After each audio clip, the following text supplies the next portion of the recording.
Hello guys, आज की जो पेपर प्रेजेंटेशन है वो 10th क्लास का उर्दू का पेपर है। काफ़ी व्यूअर्स ने रिक्वेस्ट की थी कि उर्दू के पेपर पर लाजमी प्रेजेंटेशन बनाएं, क्योंकि उर्दू का पेपर जो है विद इन टाइम कंप्लीट नहीं हो पाता। काफ़ी बच्चों के साथ ये मसला है, क्योंकि उर्दू का पेपर बाकी सब्जेक्ट्स के लिहाज से लेंथी होता है, तो इसके लिए एक प्रॉपर प्लानिंग ज़रूरी है, टाइमिंग डिवीजन ज़रूरी है, और कौन सा क्वेश्चन पहले अटेम्प्ट करना है और उसकी लेंथ क्या रखनी है, ये बहुत ज़रूरी है प्लान करना। तो आज इस वीडियो में डिस्कस करते हैं जस्ट इसकी प्रेजेंटेशन कैसे देनी है। मैं इसकी अलग सेपरेट वीडियो बनाऊंगी जिसमें timing divisions according two marks और उसकी लेंथ जो है वो सारा कुछ डिस्कस करूंगी, और पेपर विद इन टाइम आपने कैसे कंप्लीट करना है उसकी टिप्स बताऊंगी। आज हम जस्ट प्रेजेंटेशन पे फोकस करते हैं। प्रेजेंटेशन के लिए 604 और 605 मार्कर ले लें, एक इंक पेन ले लें, और एक और 605 मार्कर ले लें मार्जिन लाइन के लिए। और हमेशा मार्जिन लाइन जो है आप हेडिंग्स की हो या फिर ये पेपर शीट की आप एंड पे लगाया करें। एंड पे 5 मिनट्स लाजमी रखा करें कि आपने मार्जिन लाइन लगानी है फुल पेपर में और साथ हेडिंग्स के।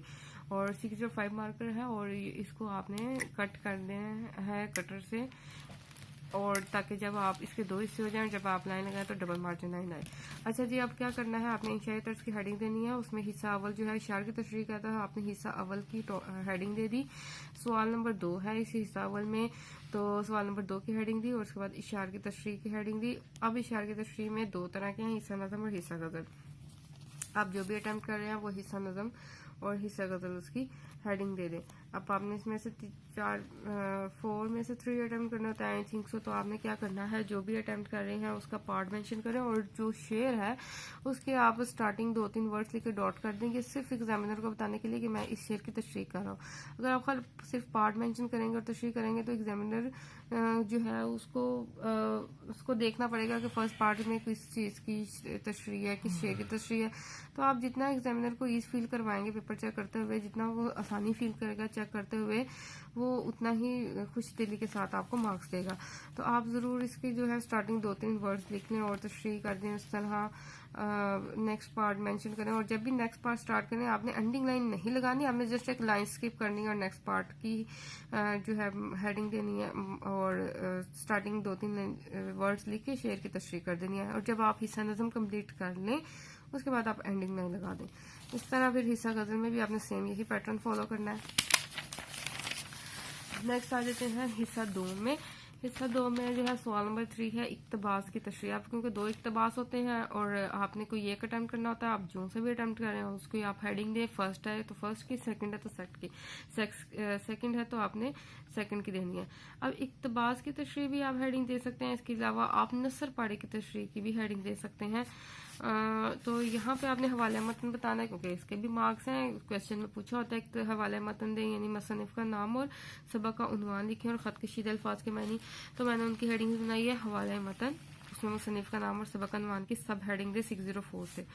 इस तरह पे ख़त कशीदा अल्फाज के मानी की हेडिंग दे, अल्फाज मानी, और आप इसको इस तरह लाइंस भी लगा सकते हैं, अच्छी उस तरह ज़्यादा अच्छा लगेगा प्रेजेंटेशन में। फिर उसके बाद तशरीह की हेडिंग दे, और इसके बाद इसकी तशरीह स्टार्ट करें, और तशरीह की जब हेडिंग दे बिल्कुल इसके साथ ही स्टार्ट करना है, यहाँ से आपने स्टार्ट करना है।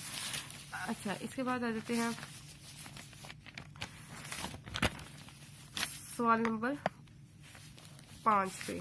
सवाल नंबर 5 जो है वो मुख्तसर सवालात के जवाबात हैं, जस्ट मुख्तसर जवाबात भी कह सकते हैं, उसकी हेडिंग दे सकते हैं, और आप उस तरह पार्ट मेंशन करें और उसका आंसर लिखें। अब कुछ क्वेश्चन है जैसे नज़र पाकिस्तान का मकसद क्या है, वो आप उसकी हेडिंग बनाना चाहें तो आप बना सकते हैं, तो अच्छी बात है, और आपकी मार्क्स का कटने के कम चांसेस हो सकते हैं, एग्जाम में फुल मार्क्स भी आपको उस पर दे सकता है। तो और जिसकी हेडिंग नहीं है, जैसे जो आपकी हेडिंग है उस आंसर दे दे। जब आपका क्वेश्चन कंप्लीट हो जाए एंडिंग लाइन दे दे। जब भी आपको एक क्वेश्चन कंप्लीट हुआ करे, पार्ट्स नहीं, जस्ट एक क्वेश्चन, तब एंडिंग लाइन दिया करें, बार बार एंडिंग लाइन देने की जरूरत नहीं है। लेकिन जब आप पार्ट्स नेक्स्ट पार्ट स्टार्ट कर रहे होते हैं तो आप जैसे एक लाइन स्किप किया करें, जैसे यहाँ का इसका आंसर यहाँ तक आया, आपने ये नेक्स्ट पार्ट स्टार्ट करने से पहले इसकी लाइन स्किप की, पार्ट की हेडिंग दी और स्टार्ट किया, ठीक है। इस तरह खुद ब खुद एक स्पेस नजर आ रही थी एग्जामिनर को कि क्वेश्चन कहाँ पे एंड हो रहा है, उसका कहाँ पे स्टार्ट हो रहा है। एंडिंग लाइन सिर्फ एक क्वेश्चन कंप्लीट होने के बाद दिया करें। इसके बाद आते हैं सवाल नंबर 4 पे। इसमें सबक का खुलासा है, उसकी हेडिंग दें। उसके बाद जिस सबक का खुलासा है यानी सबक का नाम उन्वान लिख दें। तो यहाँ से आप जो है उसका खुलासा स्टार्ट कर दें और एंडिंग लाइन दे दें। नेक्स्ट जो है क्वेश्चन लास्ट जो है सवाल नंबर 6 है तलखीस नवेसी का। तो तफकीस नवीसी यानी वो जो आपने एक पैराग्राफ होता है, आपने उसको अच्छी तरह से रीड करके उसके आंसर्स करने होते हैं क्वेश्चन के, तो उसे तफकीस नवीसी कहते हैं। आप ये ऑप्शनल है, अगर आपको लगता है कि आपका paper with in time complete हो जाएगा, आपकी स्पीड अच्छी है और आप सही पैटर्न पे चल रहे हैं, टाइमिंग डिवीजन के साथ चल रहे हैं, तो आप क्या करें, इसके स्टार्टिंग 2-3 वर्ड्स लिखें, लास्ट वाले 4-3 वर्ड्स लिखें और इस तरह पैसेज दे दें। तो ना भी दें तो कोई मसला नहीं, आप जस्ट उस तहकीक में से की हेडिंग दें, उसके बाद पार्ट मेंशन करें और आंसर लिखें, सेकंड पार्ट मेंशन करें, उसका आंसर लिखें। तो इस तरह भी बेस्ट है, ये भी दे दो तो भी बेस्ट है, ये आपकी स्पीड पे डिपेंड करता है, आप उसके हिसाब से चलें। इसके बाद एंडिंग लाइन दे दी, नेक्स्ट क्वेश्चन स्टार्ट किया।